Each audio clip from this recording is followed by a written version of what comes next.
बिस्मिल्लाहिर्रहमानिर्रहीम। आज जो हम क्वेश्चन सोल्व करने जा रहे हैं वो एनालिटिकल ज्योमेट्री ऑफ 3 डायमेंशन से है। क्वेश्चंस है find the equation of triangle passing through the point 5 - 3, 2 and perpendicular to the YZ plane. ठीक है, इसको सॉल्व कर लेते हैं।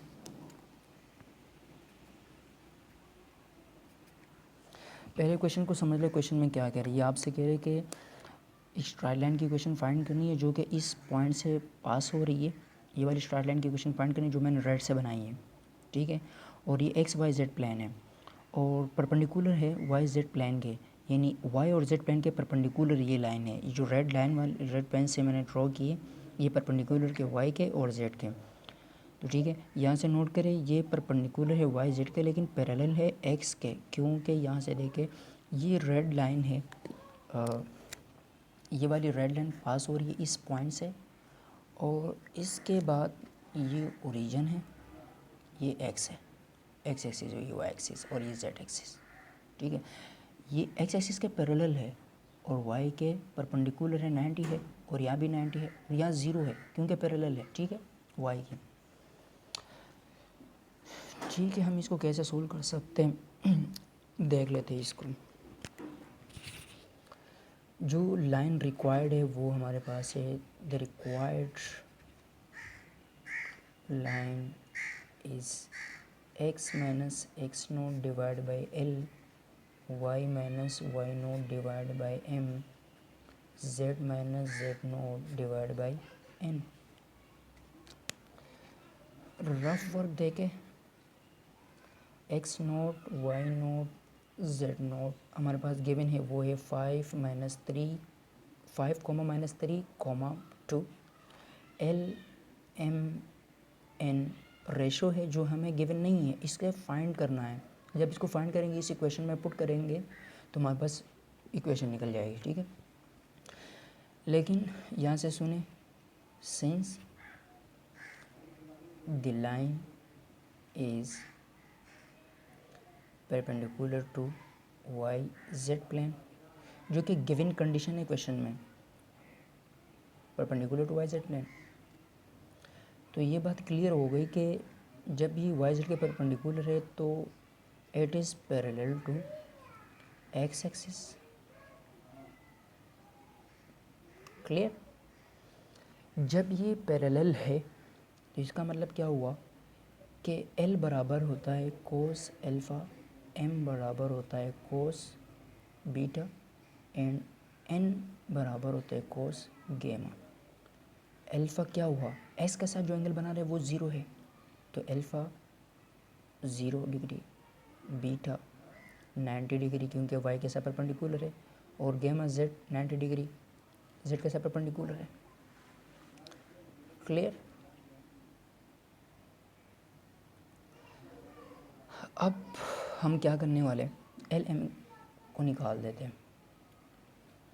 We have L cos 0 degree बराबर होता है 1 के एल कोस अल्फ़ा बीटा किसके बराबर है 90 के, ये 0 के बराबर होता है कोस 90, एन कोस 90 डिग्री भी 0 के बराबर होता है। सारी क्वेश्चन एल एम एन को यहाँ पुट कर दो और जो गिवन पॉइंट है उसको यहाँ पुट कर दो, हमारे पास आंसर निकल जाएगा। ठीक है, तो हम यूँ कह सकते हैं कि क्वेश्चन 1 विल बिकम x0 क्या है हमारे पास, ये हमारे पास जो है ना ये x0 है, ये y0 है, ये z0 है, पॉइंट है।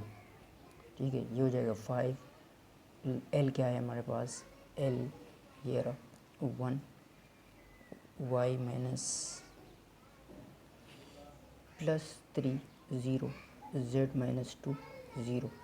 इसके बाद हमने इक्वेटिंग करना है, इक्वेटिंग इक्वेशंस। कैसे इक्वेटिंग करेंगे, पहले इसको इसके इक्वल लेना है, फिर इसी इक्वेशन को इसके इक्वल लेना है, 2 इक्वेशन निकल जाएगी। ठीक है, तो x - 5 1 इक्वल टू y +3 0। ये इसके साथ मल्टीप्लाई होकर 0 बन जाएगा और इसके साथ मल्टीप्लाई होकर सेम टू सेम ये बनेगा। इसको मैं यूँ लिख सकता हूँ इस इक्वेशन को y + 3 = 0। पहली इक्वेशन आ गई। इसके बाद दूसरी इक्वेशन कैसे मिलेगी, इसको इसके इक्वेट करना है, x - 1 5 - 1 z - 2 डिवाइड बाई 0। ये इसके साथ मल्टीप्लाई होकर 0 क्रॉस मल्टीप्लिकेशन करना है, 0 हो जाएगा, z - 2 जो कि इसको मैं ऐसे लिख सकता हूँ z - 2 = 0। ये हमारे पास रिक्वायर्ड इक्वेशन है, these are the required equations. Answer ठीक है क्लास। अब इसमें से हमने क्या करना है, यहाँ देखें कि रफ और यहाँ से अगर आप देखेंगे तो इसको हमने इसके इक्वेटिंग करा, ठीक है, ये क्वेश्चन निकल गई। फिर इसको इसके साथ इक्वेटिंग क्यों नहीं करा, क्योंकि देखिए इक्वेशन नहीं निकलेगी और ये रूल्स भी नहीं है ऐसे, हमें इक्वेशन निकालनी है। क्रॉस मल्टीप्लिकेशन करेंगे 0 हो जाएगा, ये इसके साथ करेंगे 0 हो जाएगा, क्योंकि ये आएगा जो रॉन्ग मेथड ही नहीं है। ठीक है, चलो इंशाल्लाह नेक्स्ट वीडियो में मिलते हैं। Thank you for watching.